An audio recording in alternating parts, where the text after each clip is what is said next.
Bonjour à tous, on commence cette revue de presse en France avec le journal L'Équipe qui explique qu'André Onana serait tenté par le PSG.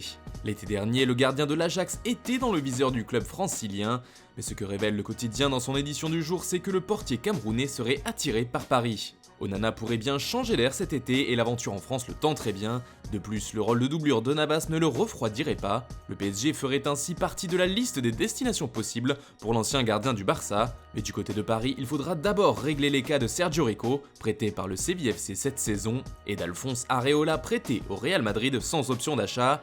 Affaire à suivre. On part maintenant au Portugal où l'équipe nationale a décidé d'aider le foot amateur. Comme le rapporte Ojogo, les joueurs, les entraîneurs et le staff de la Seleção se sont mis d'accord pour faire un don d'1 million d'euros.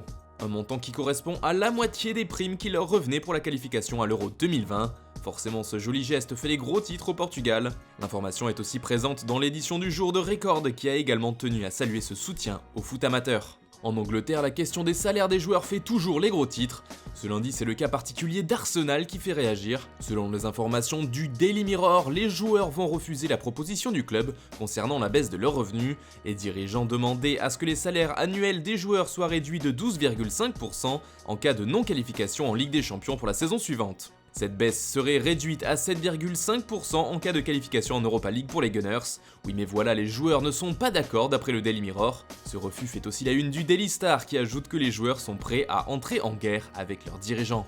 Du côté de l'Espagne, le mercato du FC Barcelone fait toujours les gros titres et en particulier le dossier Lautaro Martinez.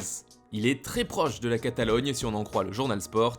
Celui-ci met en avant les déclarations d'un des agents du joueur, expliquant qu'il y avait une possibilité très grande pour que l'Argentin quitte l'Inter en faveur du Barça. Le club Blaugrana continue de travailler sur ce transfert mais espère qu'avec le joueur de son côté, le club milanais facilitera son départ cet été. Et d'ailleurs, un des joueurs qui a souvent été évoqué pour faire le voyage dans le sens inverse fait la couverture de Mundo Deportivo. Il s'agit d'Ivan Rakitic, qui a donné une interview aux médias catalans. Il déclare qu'il ne veut pas être une simple monnaie d'échange. « Je ne suis pas un sac de patates », a lâché le milieu croate. Toujours en Espagne, le mercato du Real fait également beaucoup de bruit. D'après Marca, la Casablanca compte bien faire venir Erling Haaland, mais aussi Kylian Mbappé dans un deuxième temps. L'objectif de la direction madrilène est de transférer le joueur de Dortmund dès cet été en payant sa clause libératoire, qui s'élève à 75 millions d'euros. Et pour le français, l'idée du Real est qu'il ne prolonge pas avec le PSG. Son contrat qui se termine en 2022 obligerait Paris à le vendre à l'été 2021 pour éviter de le perdre sans contrepartie. Les plans du Real font aussi la une du journal AS ce lundi, mais cela concerne cette fois le milieu de terrain. Zinedine Zidane a besoin d'un renfort dans le profil de Casemiro et aurait 3 noms en tête, 3 joueurs français.